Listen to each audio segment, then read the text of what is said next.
Dirbtinis intelektas pasako, kokia tikimybė, kad tu per metus laiko nesugebėsi vykdyti finansinį įsipareigojimą. Mes, reiškia, surinkam duomenis, paduodam 40 kriterijų, įmetam į dirbtinio intelekto algoritmą ir algoritmas paskaičiuoja ir pasako, kokia tavo rizika ir tą pasako labai tiksliai. Neofinances po savim turi 3 verslus. Sutelktinio finansavimo platforma Finomark, tada yra vadinama tarpusavio skolinimo platforma Paskolų klubas, vartojimo kreditų produktas ir mokėjimo sprendimai Neopay. Mes buvom 2016 metais pirma legali įmonė, kuri gavo licenciją oficialiai vykdyti šitas paslaugas, tai 8 metai beveik. Ir tikslas yra, kad bet kuris pasaulio šalies pilietis galėtų pasirašyti dokumentus su kitos šalies piliečiu, nuotoliniu, kvalifikuotu, saugiu parašu, nespausdinant kitų dokumentų. Prieš 2 metus reikėjo įmonei surinkti akcininkų parašus.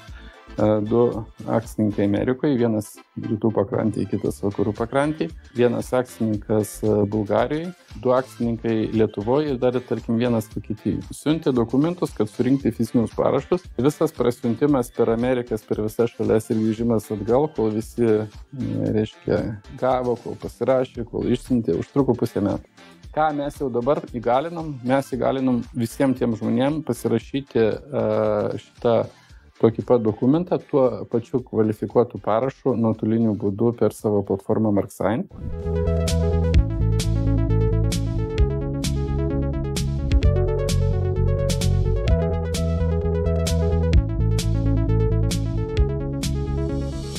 Laidos idėjinis partneris – advokatų profesinė bendrija Prevens. Naujos kartos verslo advokatų kontora. Board Member Mentality.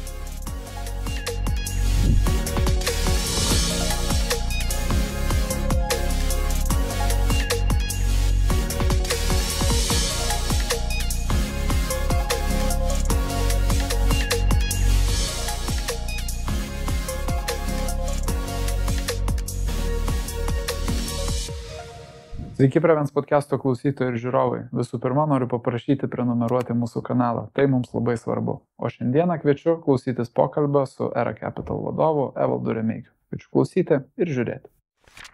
Daug tenka girdėti verslo pasaulio žmonių. Dabar turbūt susitikti, bendrauti. Bendros nuotaikos yra kokios pozityvios, labiau konservatyvios, negatyvas dėl galbūt geopolitinio fono. Kas dominuoja pokalbiuose? Lietuvos bankas, Finansų ministerija skelbia labai gerus rodiklius šiem metam. Ir aš kartais susimąstau, kodėl. Yra turbūt šitas momentas, kad nesukurti žmonių lūkesčių tokių blogų, kas savaime gali persiduoti ekonomikos mažėjimą. Tai geriau skelbti geresnius, nes paremti juos duomenimis visą laiką įmanoma surasti kuo ir paskui palaipsniui bloginti. Be Prancūzijų jau tas įvyko. Reiškia, praeitų metų gale vertino ten ekonomikos augimą 1 kažkiek, dabar jau padarė naują įvirtį, jau 0,3 nubraukė. Tai čia geresnis būdas, negazinti žmonių yra, bet šiaip tai įvairių yra nuomonių. Dėl kapitalo pasitraukimo yra didžiausia problema. Blogiausia, kad ne tik užsieniečiai kapitalą išveda, bet ir lietuviai išveda kapitalą. Tai aš biškį labiau į pesimizmą esu, bet gąsdinti tikrai nieko nesinori. Per šitą laiką nuo Era Capital pradžios, ar ne, visokių ciklų ekonomikos matėt kelių industrijų stiprų suaktyvėjimą, tam tikrą genezę jų, ar ne, tai man tokie prisiminimai yra, blockchainas, kriptovaliutos turėjo savo metu labai didelį boomą, kilimą ir Lietuvoje, ir ICO projektai sukosi, tai buvo didžiulis vajus tuo metu, ar ne, paskui mes vėlgi jau jautėm šiek tiek dirbtinio intelekto tam tikrus pokyčius, manau, kad tik tai labai šviežiai patys pajutom, kas tai yra iš tikrųjų, kalbėjom labai daug metų, bet nelabai supratom, kas tai yra, dabar jau pačiupinėjom. Pačios įmonės lygyje, kiek nepasiduoda ar pasiduoda tom tendencijom, ar vis tik tai yra labai kažkokia tai aiški kryptis, fundamentali, konstituciškai išlieta ir jūs jos laikotės? Ne, tokios turbūt nėra. Aišku, yra ta kryptis, kad principė investavimo tezė, kai kažką, kuri naujo verslą arba investuoji, neturi būti, prasme, kodėl tu investuoji, kokia tavo investavimo tezė yra. Tai dažnai ta tezė vis tiek būna, kad tu sukursi kažkokią tai inovaciją, pagerinsi, nežinau, produktą, procesą, lyginant su tais, kurie yra rinkoje ir už tai tu įsigalėsi toj rinkoje su savo produktu. Tai investavimo tezė yra labai svarbi. Bet dabar, kas liečia visus tuos vajus, ICO, dirbtinį intelektą, tai su kriptovaliutom aš kol kas niekur nesu investavęs ir kol kas neturiu nieko bendro. Per ICO tik tai esu sulaukęs prašymą būti įmonės veidu, tai dabar atsukusi atgal kasetę, ačiū Dievui, nesusigundžiau ten kažkur sudalyvauti. Tai bet netmetu galimybės, pavyzdžiui, bitkoinas, tai mano supratimu gali pavirsti tikrai tam tikrą turto klasę, kuri turi kažkokį fundamentą, o fundamentas galėtų būti iš tikrųjų tai baigtumas tų dalykų, kad tai yra ribotas kiekis. Kas liečia dirbtinį intelektą, tai man labai įdomis rytis, nes mano mokslai yra informatika, tai yra labai susiję, nes tai yra matematika, ne? Matematika, informatika, tai buvo tas rytis, kur man geriausiai sekėsi studentų laikais. Tai dirbtinį intelektą mes jau įsidėgę esam prieš vajų, pavyzdžiui, vienoje įmonėje, tam pačiam Neo Finance, vertinam kredito riziką, privačių asmenų kredito riziką. Principė, dirbtinis intelektas pasako, kokia tikimybė, kad tu per metus laiko nesugebėsi vykdyti finansinį įsipareigojimą. Prieš tą išduodant paskolą. Mes, reiškia, surinkam duomenis, paduodam 40 kriterijų, įmetam į dirbtinio intelekto, reiškia, algoritmą ir algoritmas paskaičiuoja ir pasako, kokia tavo rizika ir tą pasako labai tiksliai. Tai va tai yra pavyzdys, kaip dirbtinis intelektas nėra vajus, nėra hypas kažkoks, bet tai yra realiai veikiantis dalykai. Pavyzdžiui, mums šitas sprendimas labai padėjo padaryti verslo postumį į priekį, o postumis buvo toks, kad investuotojai, kurių mes turim, tarkim, 15 000, įskaitant ir institucinius investuotojus, jie tiki mūsų kreditų vertinimu. Jeigu mes sakom, žiūrėk, šitas vartotojas prašo kredito ir sakome, tikimybė, kad jisai kredito negrąžins yra 15% ar 2% ir 0,5%, tai mes iš esmės pataikom ir tai rodo mūsų ilgametę statistiką. Ir šitas algoritmas dirbtinio intelekto veikia 4 metai. Iki tol mes darėm tą dalyką rankiniu, sakykime, būdu, kitaip, tai dirbtinio intelekto tikslumas.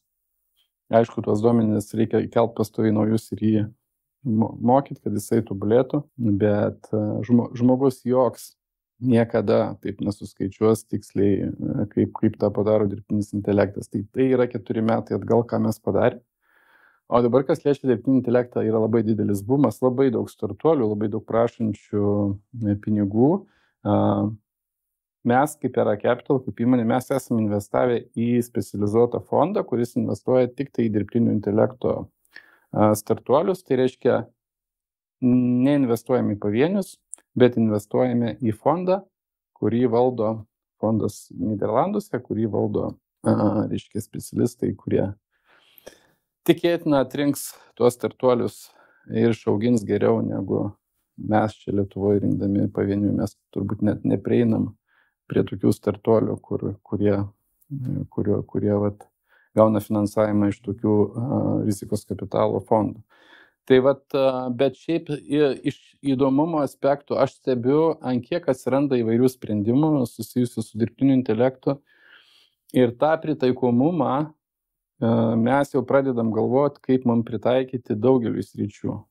Laidos idėjinis partneris – advokatų profesinė bendrija Prevens. Naujos kartos verslo advokatų kontora. Board Member Mentality. Šiandieną norim panagrinėti tokią temą, prie kurios galbūt labai stipriai nesilietėm su savo pašnekovais ir pakalbėti tiek apie jūsų Era Capital, jos investavimo portfolio, pasižiūrėti, kaip jums sekasi valdyti, užaugti per daugelį metų. Čia yra labai įdomi tema, daugeliui, gal net kartais pradedančių kurti verslininkų, kurie jau šiek tiek yra sukaupę kapitalo ir galvoja, kaip su juo elgtis ar ne toliau. Tai man būtų įdomi pirmiausia jūsų paties istorija, kaip Era Capital susikūrė ir šiek tiek nuo 2007 iki dabar pažiūrėti, kokia ta istorija ir kas dabar yra nuveikta per šitą laikotarpį. Tai Era Capital mūsų šeimos įmonė, forma yra UAB, bet jeigu žiūrėti turinį, tai mes veikiam kaip, vadinkim, mini šeimos kažkoks biuras, kuris investuoja arba kuria, arba investuoja į skirtingus verslus ir į skirtingas investavimo klases kažkokias. Tai atsirado įmonė 2007 metais, 17 metų. Jau senai. Kodėl jin atsirado, tai turbūt atsirado supratimas mūsų šeimoje, kadangi jau tuo metu turėjom su žmona, dabar bandau prisiminti, gal 5 įmonės, visos veikė IT srityje ir kai jau tu turi 5, jau pradedi galvoti apie valdymą tų įmonių, galbūt apie riziką, apie tai, kas turėtų valdyti turtą. Tai atsirado tas supratimas, kad galbūt reikėtų steigti tokią kaip holdinginė įmonė, kuri galėtų perimti turimų, tarkim, 5 įmonių akcijų paketą ir naujas įmonės steigiant galėtų būti jų akcininkas kaip juridinis asmuo su tam tikrais tikslais. Kodėl taip yra daroma, turbūt visi žino, kad turėt, aš kaip sakau, kuo paprastesnė, plokštesnė struktūra ir kuo labiau rizika perkelta ant skirtingų juridinių asmenų ir nesurišta su kitais juridiniais asmenim, tuo ta struktūra rizikos prasme yra turbūt geresnė. Bet čia buvo labai įdomus kampas, kur Baltkepo skandalė, kur net estų finansų reguliatorius pasiūlė suplokštinti, supaprastinti valdymo struktūroje, nes jinai galbūt buvo per sudėtinga ir paini. Tai nuo 2007 metų vis yra daromi žingsniai, kaip tą valdymo struktūrą padaryti kuo paprastesnė, plokštesnė ir su kuo mažiau rizikų. Tai turbūt 90% tų darbų yra padaryta, dar yra smulkių dalykų, ką reiktų pasitvarkyti. Tai ta įmonė nuo 2007 metų tą užduotį toliau ir vykdo, investuoja į verslus, įsigijimo būdu, naujų įmonių steigimo būdu arba investicijose į startuolius, į kitas įmonės su partneriais, ar tai į tam tikras investicijas pasyves ir taip toliau. Jeigu kalbėtume jau dabar apie tam tikrą sektorinį pasiskirstimą paties portfelio, gal būtų galima išskirti pagrindinius sektorius, kuriuose yra lokavot tam tikras investicijas per laiką ir kokių sektorių bendrovių iš esmės esat užauginę. Žiūrint, ką vadinsim sektorių, aš gal pradėčiau nuo to, kad dauguma bendrovių yra informacinių technologijų įmonės. Tai reiškia, jų pagrindinis produktas paremtas informacinių technologijų. Toliau, kokiuose sektoriuose arba srityse dirba, tai turbūt reiktų išskirti 2. Tai mano verslas prieš 25 metus prasidėjo nuo IT verslo susijusio su kasos aparatais. Tai yra griežtai licencijuotas prižiūrimas verslas. Ir dalis tų IT įmonių veikia būtent, vadinkim, tam sektoriui informacinių technologijų, kuris aptarnauja skirtingo tipo klientus. Tai pagrindas restoranai, viešbučiai, prekybos įmonės, logistika, pramonė. Tai daug sektorių aptarnauja. O kita dalis tai yra turbūt IT technologijos, kurių pagalba yra teikiamas finansinės paslaugos. Tai nemaža dalis yra įmonių, kur, vadinkime, taip veikia finansų sektoriui. Ir paskui dar yra tam tikrų įmonių, kur veikia ta, vadinkime, pramogų ar prekybos, bet jau čia labai nedidelė dalis. Vėlgi laiko resursas pačiam yra ribotas, įmonių yra nemažai, kur yra šitame etape sukoncentruotas dėmesys. Tai dėmesys laikė labai kinta. priklausomai nuo to, kur reikėtų daugiausiai mano prisidėjimo žiniom, kompetencijų, patirtim ir panašiai. Tai šiuo metu šitoje stadijoje, sakykime, daugiausiai aš laiko skiriu finansų įmoniai Neofinance, nes pats dabar vadovauju. Ir, vadinkim taip, informacinių technologijų įmoniai LabMark ID, kuri vysto identifikacijos sprendimus ir nuotolinio pasirašymo sutarčių arba bet kokių dokumentų kvalifikuotais parašais sprendimus įmonėms pagal vadinamą EIDAS reglamentą. Nes galbūt matau tokio galimybių kažkaip sparčiau paauginti arba pasiekti tam tikrų tikslų būtent tam tikram etape, kaip metam dviem, kur reikia kažką pasiekti.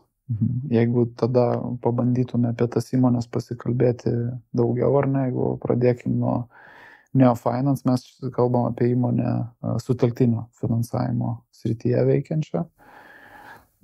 Pats sektorius iš esmės, jeigu imtume, nežinau, kokius gerus 7-8 metus atgal sparčiai augo, vystėsi, ir kur yra dabar pati įmonė ir kaip atrodo pats sektorius šiam etapui. Ir gal prie to paties ir pridėčiau, kokie tie vis tik tai yra tikslai tų kelių metų perspektyvoje pačios įmonės. Fintechas, o jeigu dar tiksliau pasakyti, tai 3 fintechai viename, nes Neofinance'as po savim turi 3 verslus. 3 fintechinius verslus, tai yra jau kaip minėjai sutelktinio finansavimo platforma FinoMark, tada yra vadinama tarpusavio skolinimo platforma Paskolų klubas, tai yra vartojimo kreditų produktas ir mokėjimo sprendimai Neopay, ir visi šitie verslai tam tikra prasme yra vadinami disruptive, vadinkim tas P2P arba tarpusavio skolinimas. Mes buvom 2016 metais pirma legali įmonė, kuri gavo licenciją oficialiai vykdyti šitas paslaugas, tai jau 8 metai beveik. Tai tikslai yra būtent tiem verslams statomi, jie yra skirtingi absoliučiai, nes, pavyzdžiui, mokėjimo verslas yra tikslas išsiplėsti Europai, kuriant inovatyvias mokėjimo paslaugas, kurių tikrai tų paslaugų mokėjimo yra gan didelis sąrašas. Tai tikslas yra, sakykime, su komanda kartu bandyti įsitvirtinti vakarų Europoje, aplinkinėse rinkose, ne tik tai Baltijos šalyse, kur mes jau ten turim pakankamai ženklę rinkos dalį. Sutelktinio finansavimo platforma visai kiti tikslai, nes ieškome nišos, ką galėtume sukurti kažkokį nišinį finansavimo instrumentą, kurį galėtume, sakykime, skeilinti per kelias šalis. Tai esam tokių paieškoj tam tikrų verslo modelių, nišiniam kažkokiem tai sprendimam. Gal kaip pavyzdį pasakysiu vieną, pavyzdžiui, logistikos įmonės finansuoti jų kuro PVM. Nes užsienį kaip pili kurą, reiškia susimokė už įpiltą kurą ir valstybė grąžina PVM. Pavyzdžiui, jeigu prancūzai įsipylė į kurą, tai gali atgauti PVM. Tai mes kartu su partneriu turim produktą, kai tą PVM logistikos įmonė sumokam iš anksto ir tada laukiam ten 2, 3, 4, 5 mėnesius, kol Prancūzijos valstybinė mokesčių inspekcija per mūsų valstybinę mokesčių inspekciją sumokės tą PVM. Tai mes finansuojam, kad greičiau verslas gautų apyvartinių lėšų. Tai čia vienas pavyzdys ir tų nišinių projektų yra daug, gal aš visų neminėsiu. O dabar, kas liečia P2P finansavimą, tai tikslai yra labai aiškus. Mes norim būti vieni didžiausių finansuotojų. Tai šiai dienai tikslas būti tarp top 3 arba kitaip tariant, artimiausių metų pasiekti 150 milijonų portfelių. Portfelių dydį, kas Lietuvai atrodytų jau visai nemažas skaičius. Man tas įdomus aspektas, jau čia užsiminėt apie mokėjimų sprendimą ar ne, ir jo plėtrą į toliau už Baltijos ir Lietuvos rinkų, ar ne? Kaip visada įdomus klausimas, man atrodo, tai kaip praktiškai skeilinti verslą į užsienį, kokia yra ta formulė, kokios yra galų gale kažkokios tai pamokos, galbūt kurios jau yra tiek praeitos, kurias gal net ir galima pasidalinti su žiūrovais ir klausytojais, nes čia visada yra tema susijusi ir su savininku, turbūt psichologija kažkuria prasme, tam tikrų ribų plėtimu, ne tik praktiniais sprendimais. Tai sakykime, mes savo įmonės grupiai tokios didelės patirties dar neturim, visi verslai labiau koncentruoti Baltijos šalyse. Ir kaip tą gerai padaryti, mes bandom klausti kitų. Tai ką lietuviai dažnai nedrįsta daryti, tai nueiti pasiklausti pas kitus, kurie jau tą darė, kaip jums sekėsi, pakviesti, nežinau, pietų, kavai, pasikalbėti. Tai mes tą praėjom, pavyzdžiui, kas liečia Lenkijos rinką, prisiklausim tiek negatyvių dalykų, kad po tų pokalbių nesinorite nieko daryti, bet vis tiek kažkaip kitų verslų nesėkmingą patirtį būtų gerai išmokti, kad tų klaidų nekartot. Ir bandom po truputį kažkaip daryti. Ar mums pavyks padaryti, nežinau, bet užduotis nėra lengva. Niekas mūsų nelaukia nei Lenkijoje, nei Lenkija, Ispanija, kur mes dabar daugiausiai galbūt dėmesio kreipiam, Nyderlandai. Niekas mūsų nelaukia, yra atvirkščiai vietiniai, ypač kur didesnės šalis, kur tokio daugiau nacionalizmo, pavyzdžiui, Lenkija. Tai ne tai, kad nelaukia, bet stengiasi nepadėti arba tau apsunkinti tą atėjimą ir konkuravimą vietiniai rinkoje. Tai yra tų nuansų, juos reikia žinoti ir bandyti kažkaip laviruoti. Bet gera žinia gal ta, kad kiek aš turėjęs patirties pas arba prisiklausęs iš kitų, kad elektroniniam verslam gal yra lengviau negu fiziniam verslam ateiti į kitą šalį, nes tu gali pasislėpti. Pavyzdžiui, Lenkijoje gali apsimesti Lenku. Jeigu pasamdai Lenkijos darbuotojus, Lenkijos direktorių, lenkišką turi įmonę, tai galbūt jie nenustatys, kad perka iš lietuvių prekinį. Ir pirks taip pat kaip iš vietinių įmonių. Tų niuansų kartais yra tokių, kad net nesusimastai, kad gali susidurti su tam tikrom kliūtim. Už tai tas išsiaiškinimas prieš kažką darant yra labai vertinga, bet taip, yra labai daug klaidų ir mes iš esmės bendrai sudėjus dar lietuviai turi mažai patirties, kaip įeiti į užsienio rinkas, kaip ten daryti pardavimus, kokie tie metodai veikia, kokie neveikia, bet vėlgi nėra bendrų taisyklių, kiekviena rinka yra atskira, reikia žinoti jos niuansus.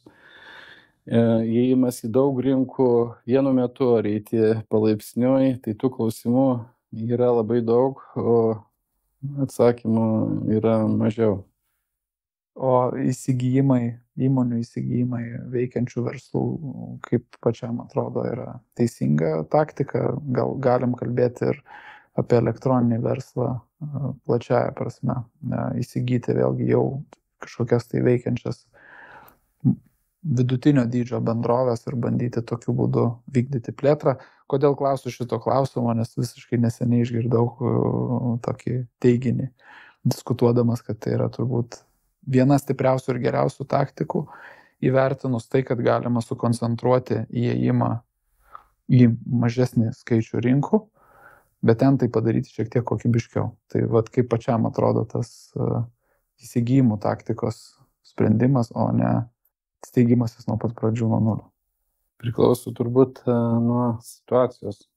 Mes savo istorijoje esam padarę porą įsigijimų ir jie buvo sėkmingi, bet buvo jie vietiniai rinkoje. Plėstis į užsienį per įsigijimus yra gera taktika, bet yra tam tikri apribojimai. Visų pirma, reikia turėti lėšų, nors nebūtina turėti lėšų, kartais gali įvairiom kitom formom įsigijimus padaryti, akcijų apsikeitimo sandoriais įvairiais ir taip toliau, tuo labiau jeigu įmonės listinguota, tai būdų yra įvairių, bet iš esmės reikia turėti pinigų.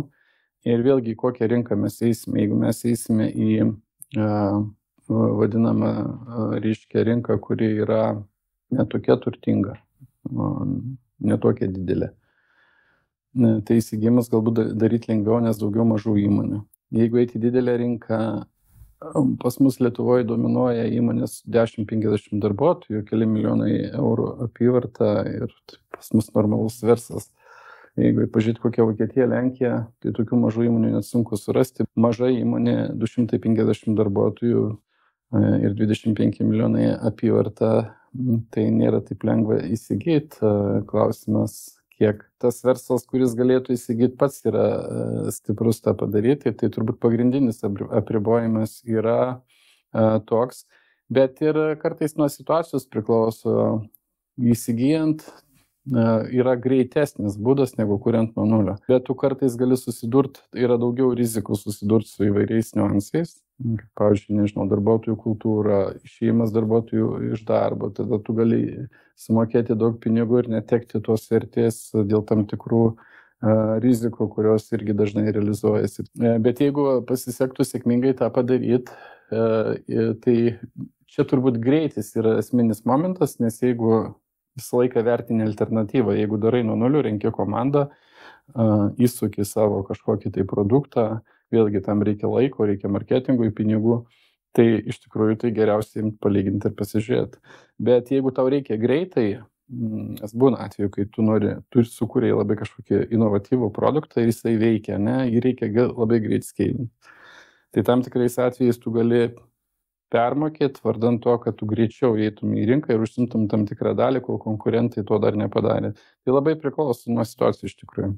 Pereinant prie kitos jums svarbios įmonės, Marksign, ir jos dabartinės ar ne stadijos ir tikslų, nes vėlgi įdomu klausti apie pačią galbūt tolesnę įmonės plėtrą, kai sprendimai yra stipriai populiarėjantis ar ne, pati rinka plečiasi, nes ir poreikis identifikuotis didėja, subjektų ratas, kuriam tų paslaugų reikia.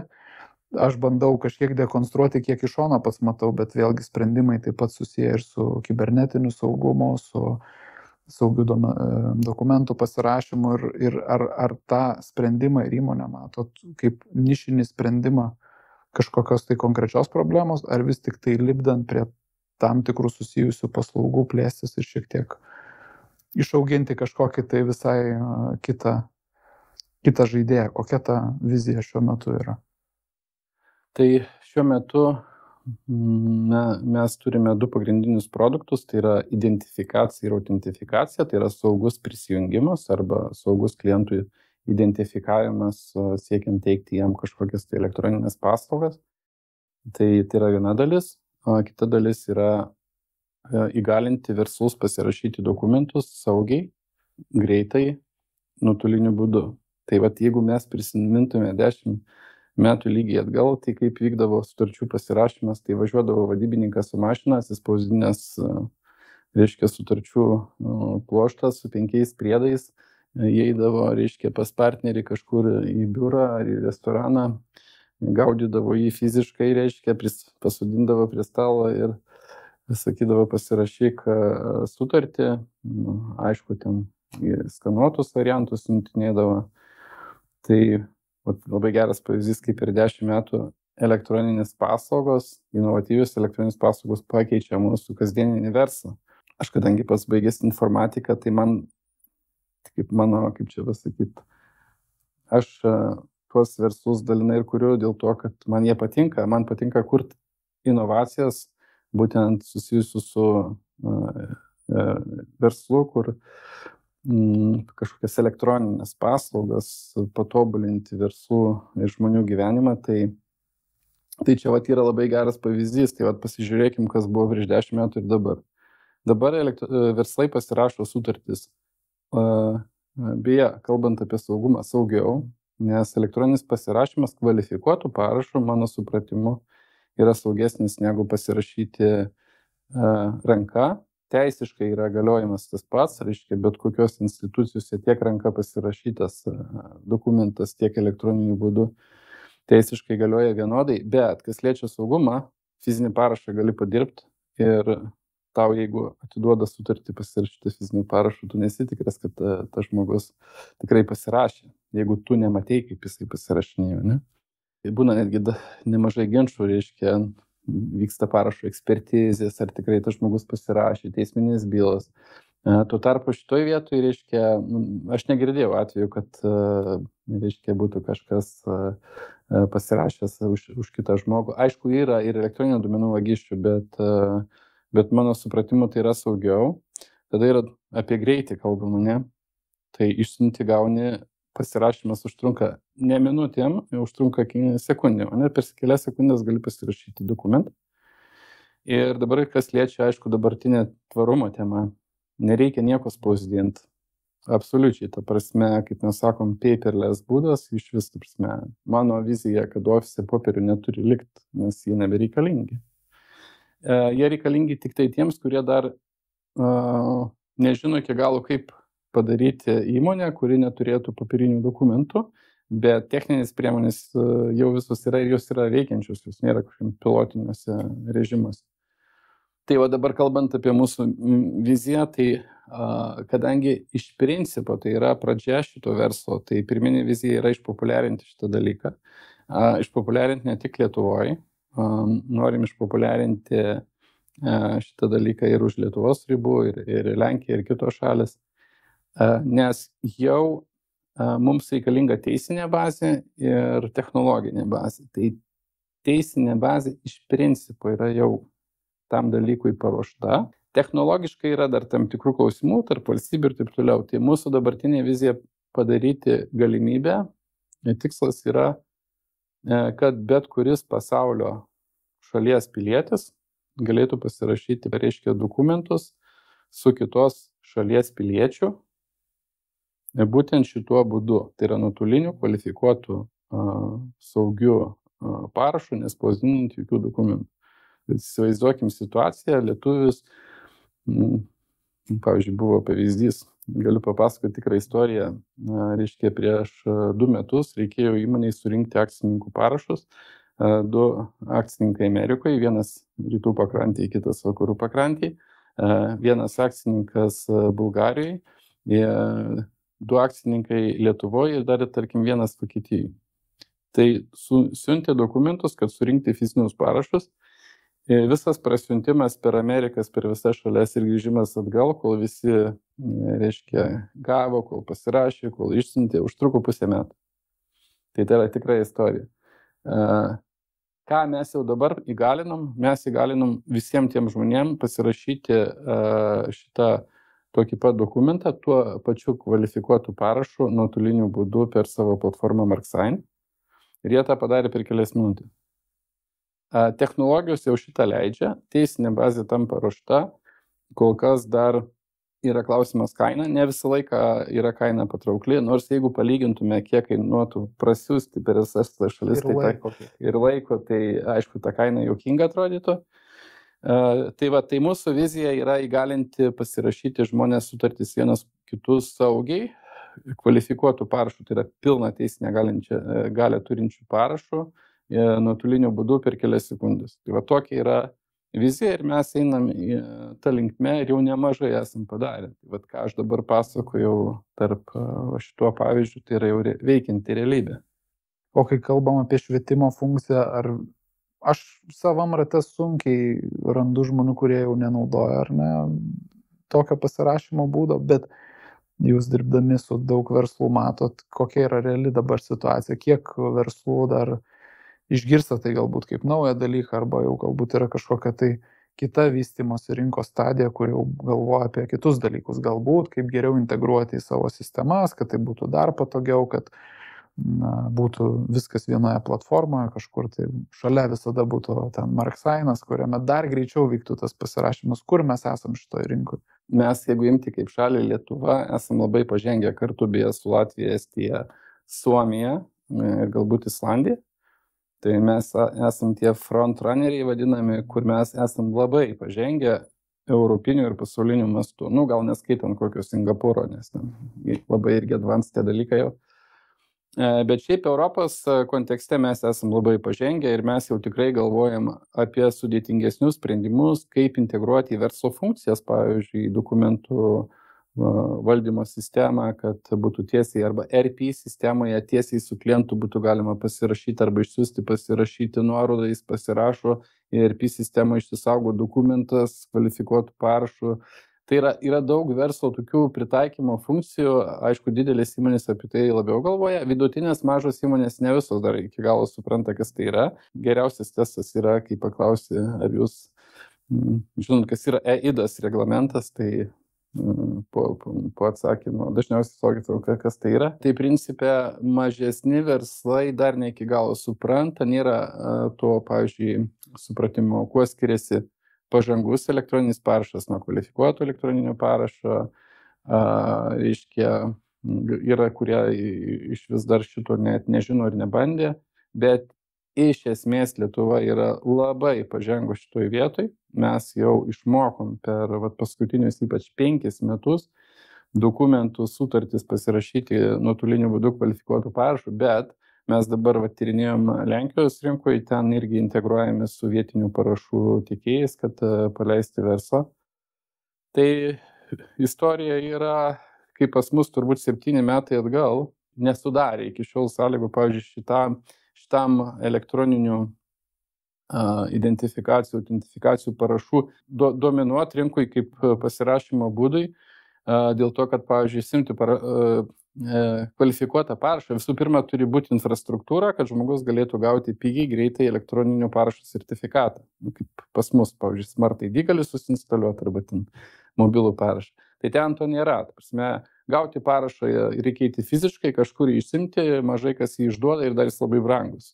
Tai nėra pamato, kad šitas verslas suklestėtų. Bet dabar Lenkijoje keičiasi.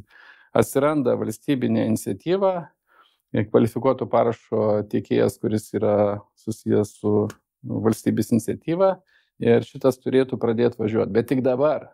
Mes tai jau turim daugiau kaip 7 metai. Kitose šalyse, pietų šalyse, tai yra irgi iš vis tik pradžia. Mes susidūrėm su atveju, kai klausim, kad kaip pasirašykim sutartį elektroniniu parašu, tai kai kurie elektroninį parašą supranta kaip faksu atsiųstą dokumentą, nes tai kaip parašas, tai jis elektroniniu keliu atkeliauja, bet tai visokių tų istorijų yra, bet Lietuva yra labai stipriai pažengusi prieki šitų vietų. Aha.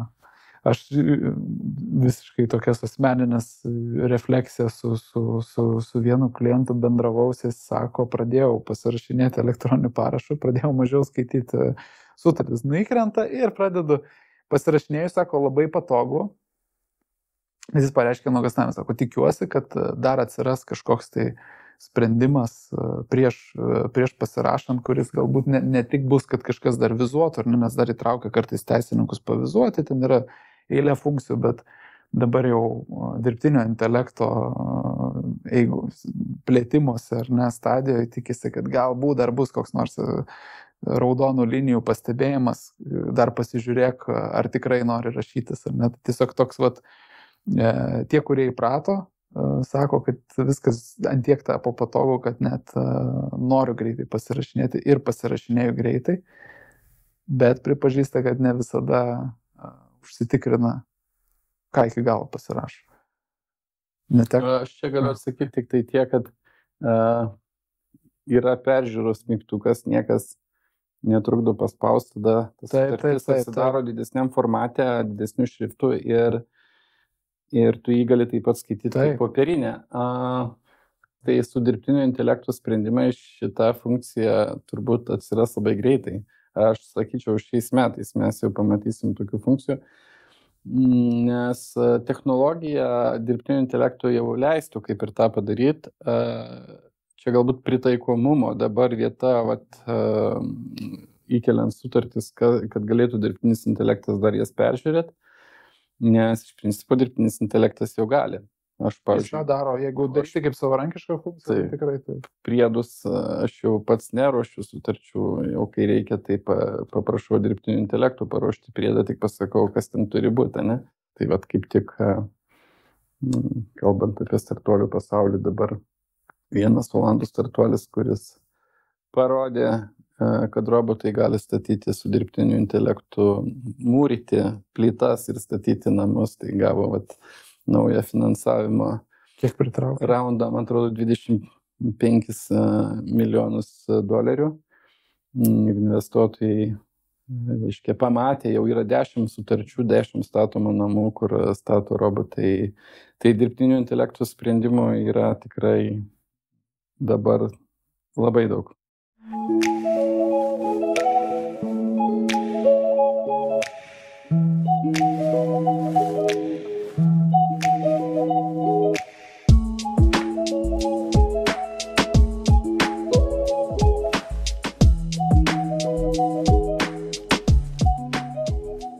Pavyzdžiui, Era Capital mes turime vadovų klubą, kur kas ketvirtį renkamės ir pristatom kažkokią temą, kviečiam kažkokį pranešėją pristatyti kažkokią tai temą. Tai mūsų kovo mėnesį tema yra, kaip dirbtinio intelekto pagalba pagerinti pardavimo procesą. Nes dirbtinis intelektas gali ir pardavimuose padaryti labai daug techninio darbo, kurį žmonės nenori daryti, daro blogai, daro lėtai, eina miegoti, eina valgyti. O dirbtiniu intelektui nereikia nei miegoti, nei valgyti, jisai daro greitai, tiksliai ir jam ilsėtis nereikia. Tai aišku, ne visą procesą pardavimo padengs, bet yra daug vietų, kur padengia. Tarkim, tarp 40-60% darbų gali padengti dirbtinio intelekto sprendimai pardavimo procese. Tai tų vietų, kur įsidiegti įmonėse atskirose dirbtinio intelekto sprendimus, yra labai daug. Nežinau, nuo pardavimų, klientų aptarnavimas. Sprendimai, pavyzdžiui, sukelti į savo įmonės visą dokumentaciją į dirbtinio intelekto sprendimą, kuris duoda, reiškia, tokį kaip skaitmeninį patarėją, kuris, pavyzdžiui, apmoko naujus darbuotojus. Ateina naujas darbuotojas, pavyzdžiui, finansų įstaigų ten yra tiek tvarkų, kad vien jas perskaityti reikia gerą mėnesį, ne? Tai jis palaipsniui gali uždavinėti klausimus, o tas dirbtinio intelekto algoritmo asistentas, vadinkim, ten koks nors nupieštas žmogeliukas, jisai gali atsakinėti tam naujam darbuotojui į klausimus, kad tas susidūrė su situacija kažkokių klaidų nepadarytų. Reiškia, sugeba atsakyti į klausimus, kurie susiję yra su įmonės visa dokumentacija, instrukcijom, tvarkom ir taip toliau. Tai tų pritaikymo vietų yra tikrai labai daug ir dėl ko tai nėra hypas, mano supratimu, tai yra veikiantis dalykas, nes jisai jau įrodęs yra, kad jisai veikia gerai, aišku, palaipsniui tobulės veiks dar geriau ir va čia atsiranda turbūt ta rizika, kad dalį darbų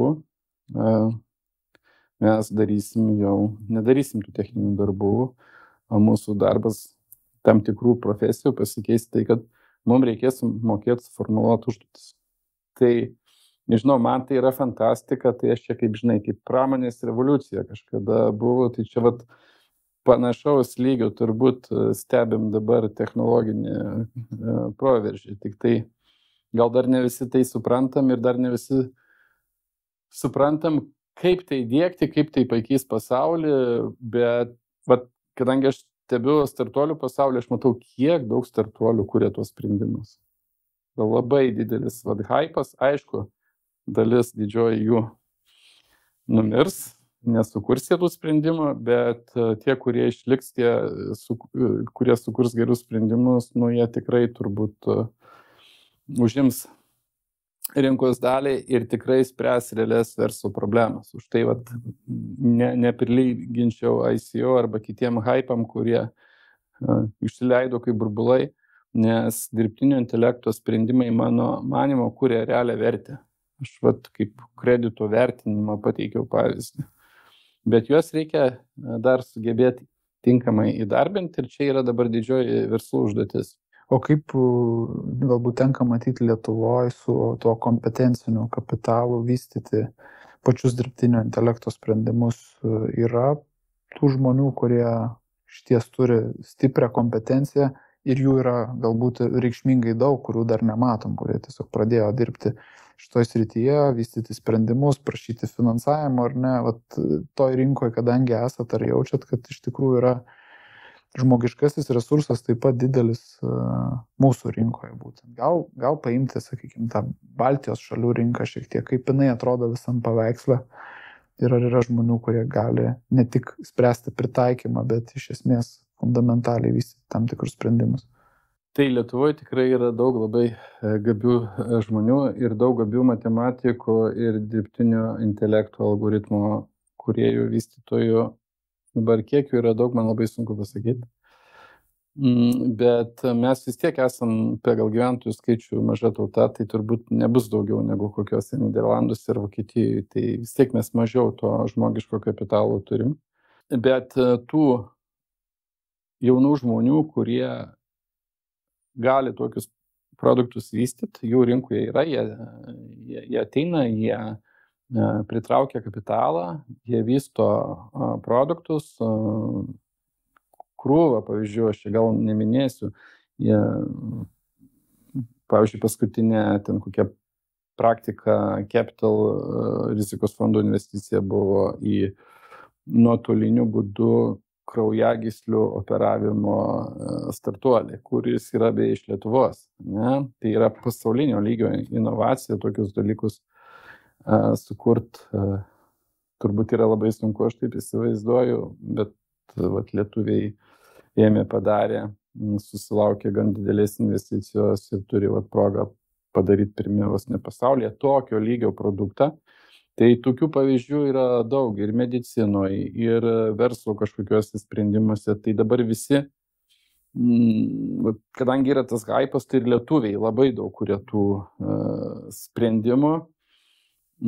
Tai vėl klausimas turbūt kiek pasiseks. Bet jeigu ir nepasiseks, tai vis tiek gerai, bus labai gera patirtis. Labai įdomu, kur mes nueisim, nes iš ties aš irgi pritariu, kad toks jausmas, kad kažkokia dideliai revoliucijoje gyvenam, dar visko iki galo nesuprantam, nemokam, bet jau dabar lyginti pusmetį, kaip dirbom pusmetį atgal ir dabar, tai jau galima pažiūrėti didelį proveržį. Bet teisininkam irgi tikrai keisis.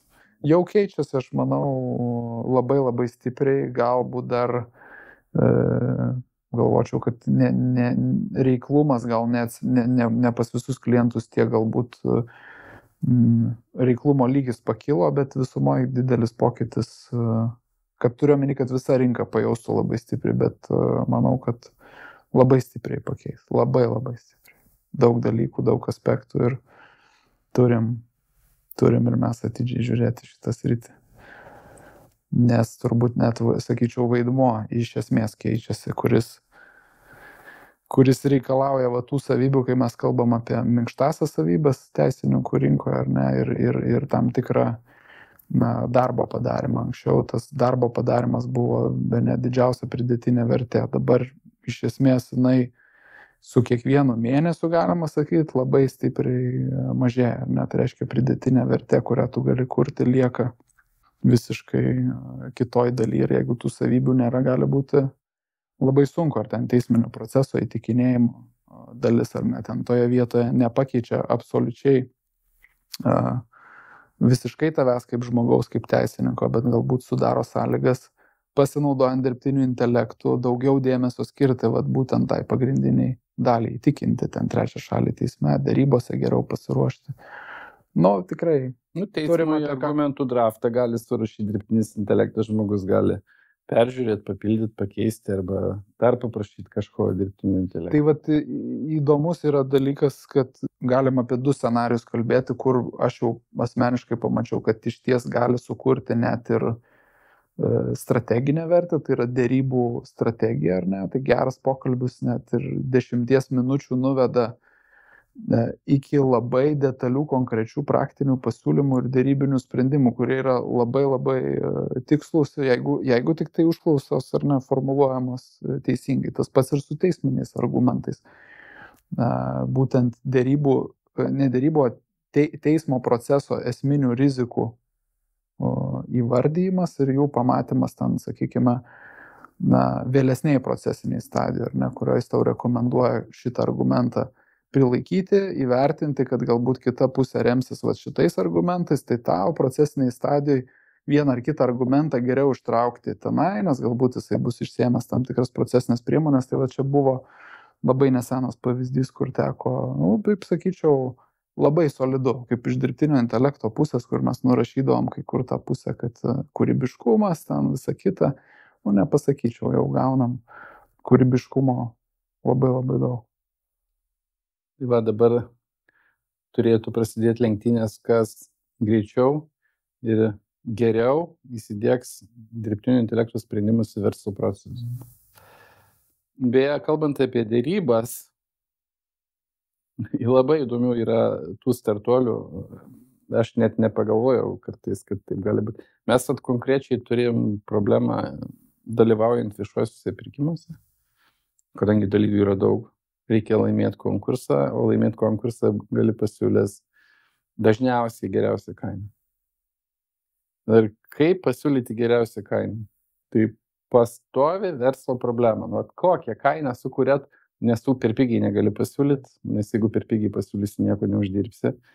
Arba jeigu antra vieta bus ten 5% brangiau, tai irgi yra feilas, nes tu turi idealiu atveju pasiūlyti eurų mažiau negu antra vieta. Pasirodo, kad startuolis čia iš Nyderlandų dirbtinio intelekto pagalba jau išsprendė šitą problemą. Dabar klausimas, kas pirmas, jeigu tas dalykas gerai veikia, aišku, reikia išsitestuoti, tai jeigu gerai veikia, tai implementavai į savo verslo procesus tokį sprendimą, dirbtinis intelektas išanalizuoja dokumentus, istoriškai kas už kokią kainą laimėjo, dabartinės konkurso sąlygas ir jis tau pasako, kokią geriausią kainą pasiūlyti, kuri turi didžiausią tikimybę laimėti. Fantastika. Bet aišku, jeigu visi tai įsidiegs, klausimas, kas bus tada. Gali būti draudžiamas susitarimas, netyčia gali 10% bendrųjų metinių bauda iš konkurencijos tarybos atsirasti. Jo, tai visai tikrai gali pakrypti. Ja, bet aš turiu omeny, kad tie, kurie verslai dalyvauja su nieko nesusitarė, įsidiegia vienokius ar kitokius dirbtinio intelekto sprendimus, kurie bando atspėti, kokią kainą reikia pasiūlyti, norint laimėti. Tada įvyks kova tarp dirbtinio intelekto algoritmo, kuris geresnis. Bet jeigu jis įsidiegs tuo pačiu tiekėjo.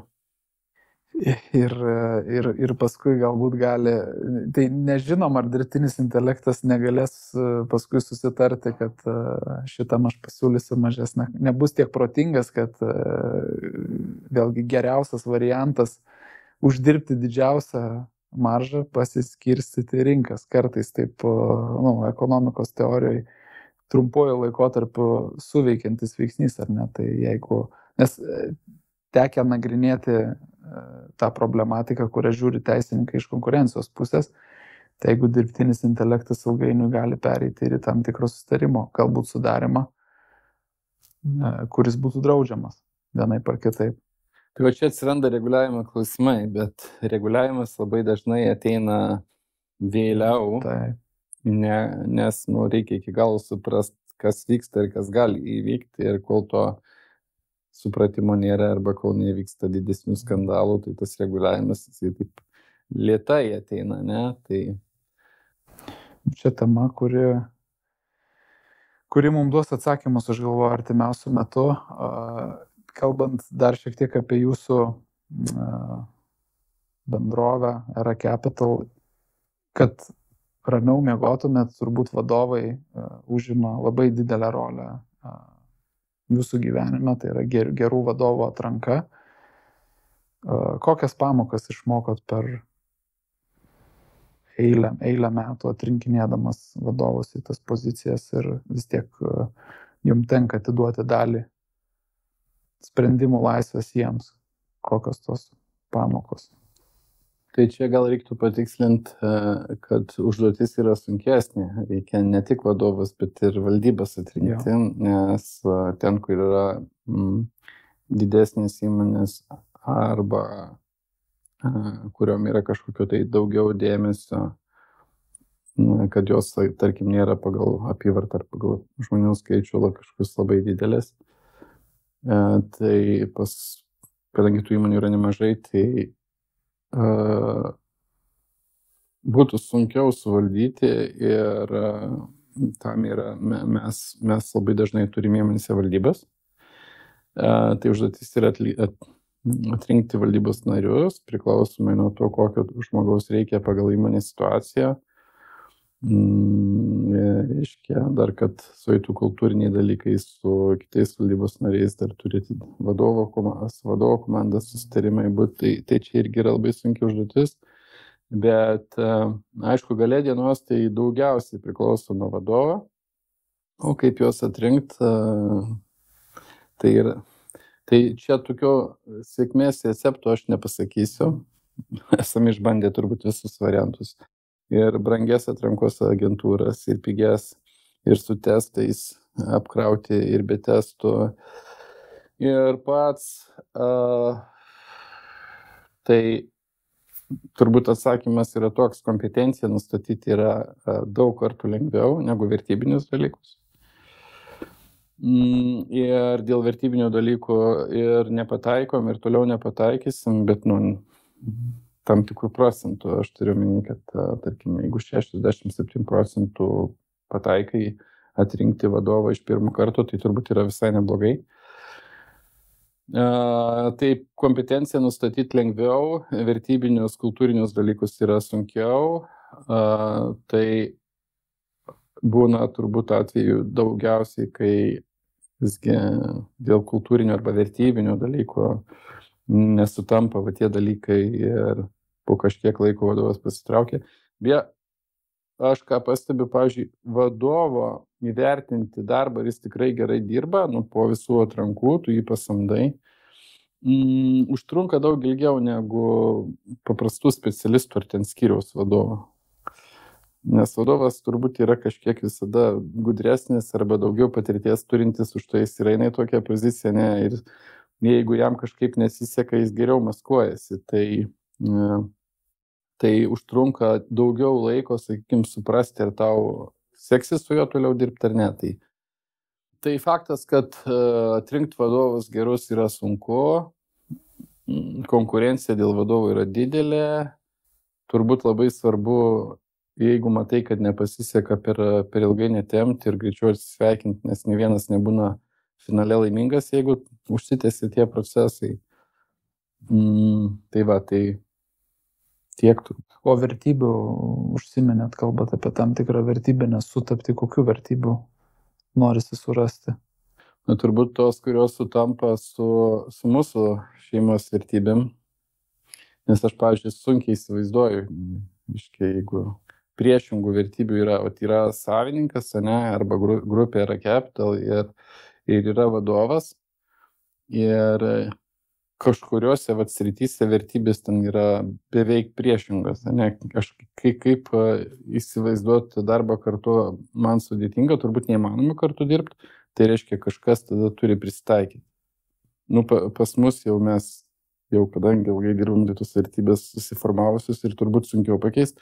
Ir gal mes nelabai norim keisti, gal mes norim labiau atrinkti vadovus, kurie atitiktų labiau mūsų vertybės.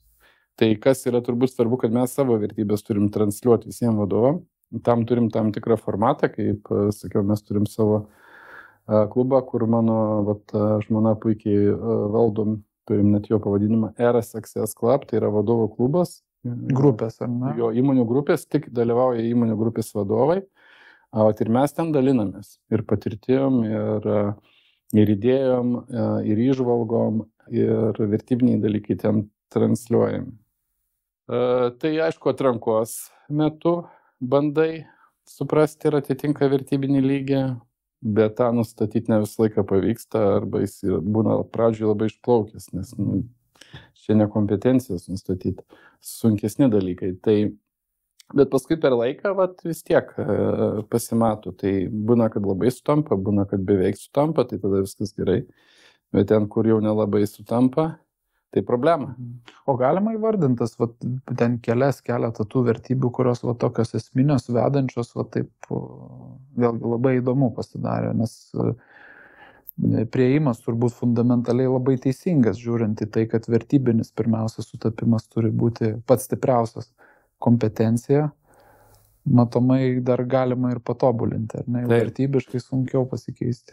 Taip, tai kokie dabar pagrindiniai dalykai? Tai mūsų noras būtų, kad vadovas būtų linkęs pastoviai tobulėti, pastoviai mokytis ir siekti daugiau ir savo ir įmoniai. Mūsų grupės įmonės praktiškai visos augančios, iš esmės yra visos augančios, tai jis norėtų tobulėti kaip žmogus, kaip asmenybė, mokytis ir taip toliau. Kas dar labai svarbu, tai yra atvirumas. Aš labai nemėgstu melagių ir tai anksčiau ir vėliau pasimato, tai atvirumas, tada labai svarbus skaidrumas. Turi būti skaidru. Tu negali slėpti kažko po stalu, nes tai vis tiek blogai baigėsi. Tai vat mums labai nepatinka tokie dalykai, kurie yra priešingi atvirumui ir skaidrumui. Tada toks, kad būtų komandiškumo jausmas, kad nekaltinti, kad kažkas kažką blogai padarė, bet ieškoti būdų, kaip padėti kolegom, būti lyderiu. Vadovas turi būti lyderis, rodyti savo pavyzdžių, kaip jis daro. Jis negali sakyti vieną, o pats daryti kitą. Pavyzdžiui, aš dabar mašinos neturiu, nepiešęs vaikštau, dabar sakyčiau, visi būkit, elkitės tvariai, saugokit planetą, ne, o pats važinėčiau su 5 litrų galingumo benzininių variklių mašina. Ne? Tai tokių dalykų būt negali. Tai vat, gal tokie, sakyčiau, pagrindiniai turbūt momentai, va taip iš patirties. Aha. Aš esu matęs, jūsų vadovais dar išeinat į tam tikrus žygius, pasibuvimus, kaip ta praktika atrodo, kaip jums kilo apskritai tokia mintis šiek tiek galbūt pakeisti tą formatą, kaip jūs darote tam tikrą team buildingą vadovų lygyje. Šiaip aš esu labai mėgėjęs vaikščiot ir aš labai dažnai kviečiu pasivaikščioti valdybos narius, vadovus, darbuotojus, pasikalbėti, vaikščioti. Gal čia iš to kilo, tai vat vienas iš formatų yra išeiti kažkokį neformalą aplinką, pasivaikščioti kartu, pavakarieniauti. Pavyzdžiui, vienas kolega vadovas visiems kepė ten avienos plovą Kazanę, kaip pavyzdys. Tai va tokia išvyka, pasivaikščiojimo išvyka. Tai aišku, komandiškumo jausmas, bendravimas tarp vadovo, dalinimasis patirtim, problemom, bandom ieškoti sinergijų tarp įmonės grupių, kas irgi turbūt labai svarbu, nes mums yra lengviausia, sakykime, pigiausia arba efektyviausia rasti tarp įmonių grupės tam tikrą sinergiją, su kuria tu gali kažką padaryti, ar tai pardavimai, ar tai pirkimai kažkokių dalykų, pavyzdžiui. Kartais darome bendrus pirkimus tam tikrų dalykų, kad turėti geresnę savikainą ir panašiai. Tai aš sakyčiau taip,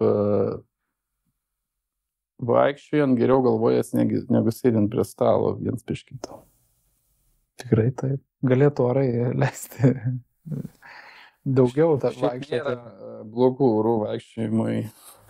Ir jūs jau patyręs esate. Yra tik tai, kaip čia, būdas atsisakyti, kodėl ne, su gal priežastis pasiteisinimo ieškojimai.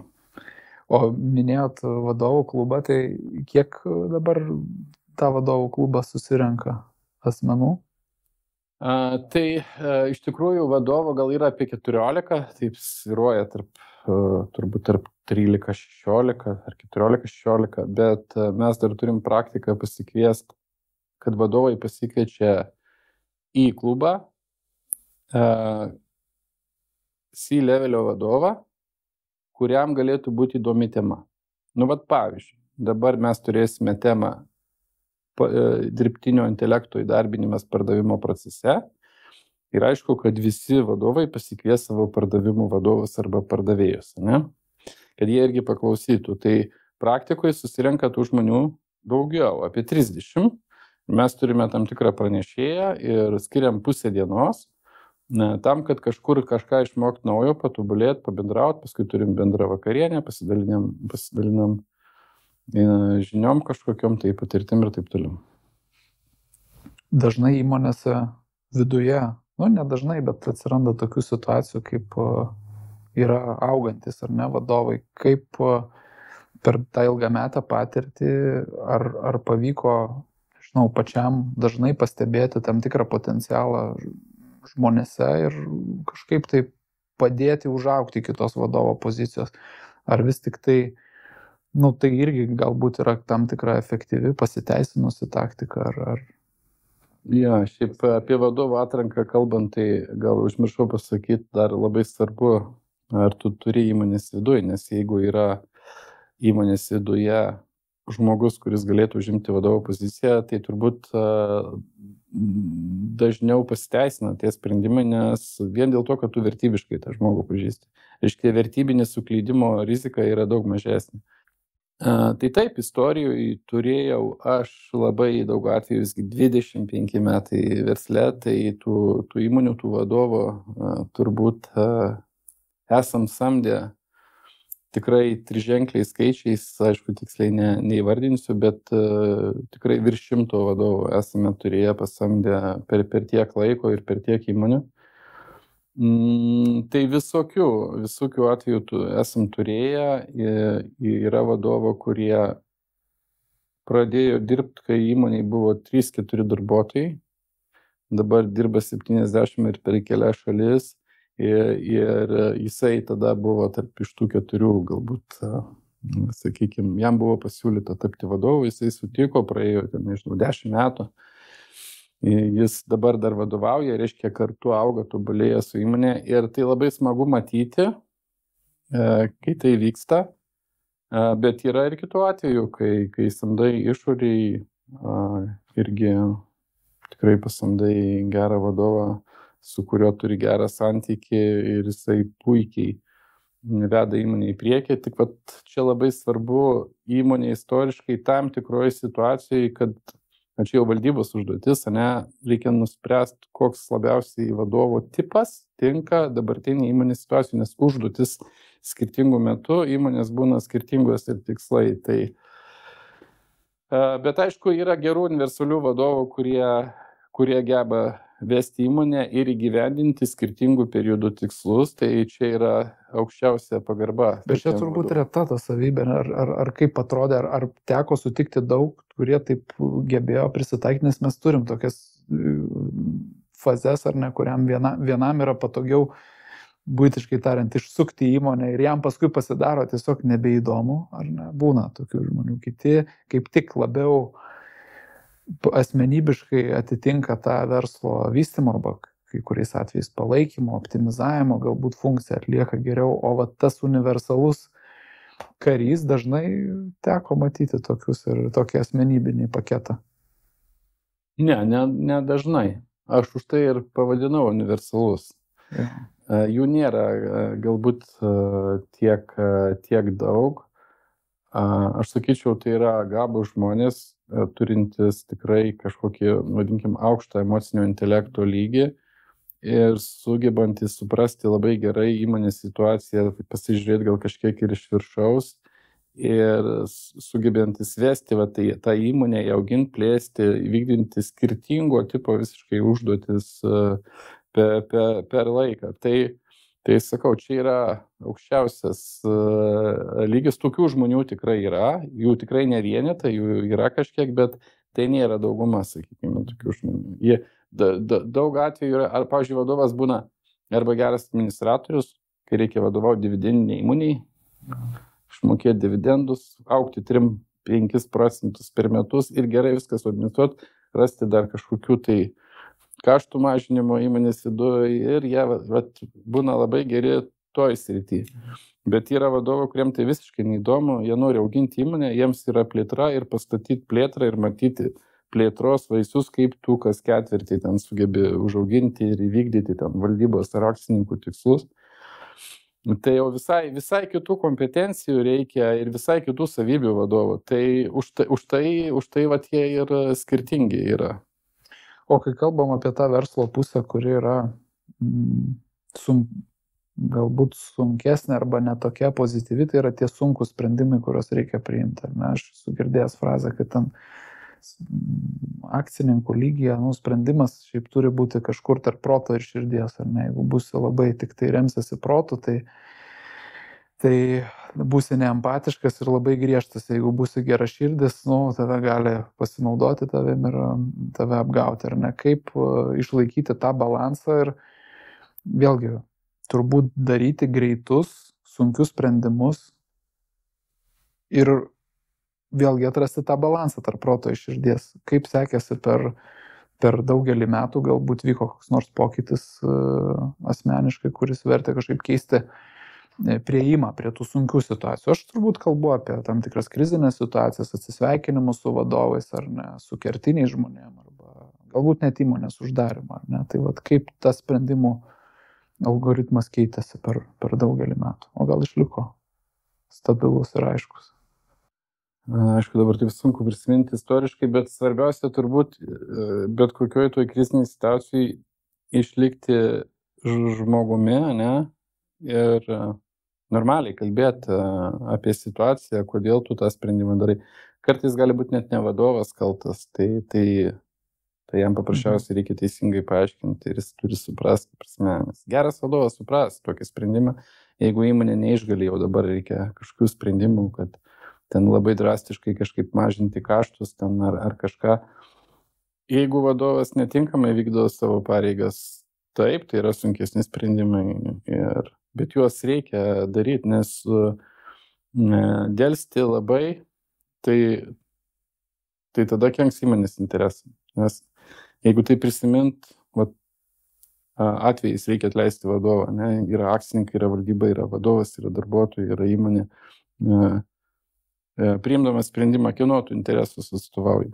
Reikia visą laiką prisiminti, kokie yra įmonės interesai. Įmonės interesas yra toks, ar vadovas atitinka įmonės interesai, jeigu netitinka, reikia atsisveikinti. Tai mano manimo ir mano patirtis sako, kad reikia tą padaryti garbingai, vėlgi pačiam būti, atstovėti savo vertybės, nemeluoti, nedaryti po stalų kažkokių, pasakyti, sakykime, kažkokius dalykus vienaip arba ten, reiškia, apversti kažkokius tai argumentus, kodėl tie sprendimai. Aš manau, vėlgi, tai yra žmogiškas santykis, tai yra normalus dalykas, kad tam tikrame etape nepasisekė žmogui.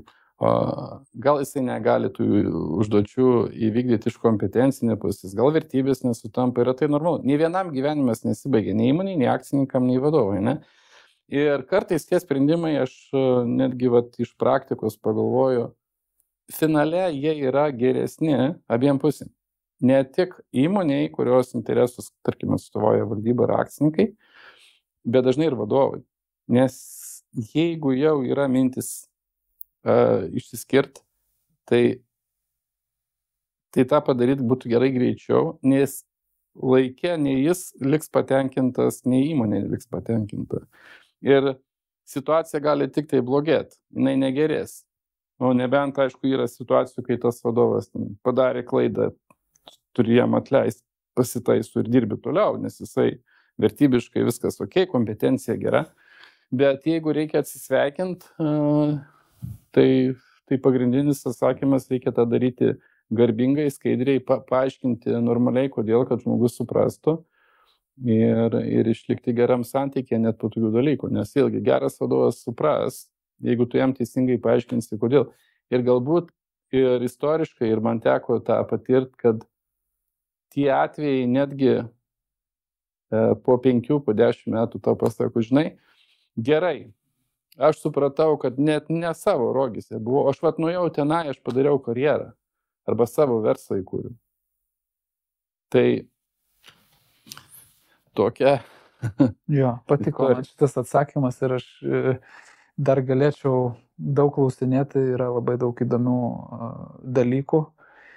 Ir noriu padėkoti už šitą skirtą laiką, už pokalbį, skirtą mūsų žiūrovams ir linkiu didžiausios sėkmės. Ir šiam laikotarpiui turbūt visiems mums reikia susitelkimo, neprarasti kojų iš po žemės ir judėti toliau ir būti kaip šaliai, kaip verslams, kaip asmenybėms nepalaužiamams. Tai to ir linkiu jums, visai įmonių grupiai ir dar kartą ačiū. Ačiū, Edgarai, už kvietimą. tikiuosi bent vieną kažkokį dalyką arba vieną kažkokią mintį žiūrovai atsimins ir tai jau bus man didžiulis laimėjimas. Jo, nebejoju. Tikrai tai.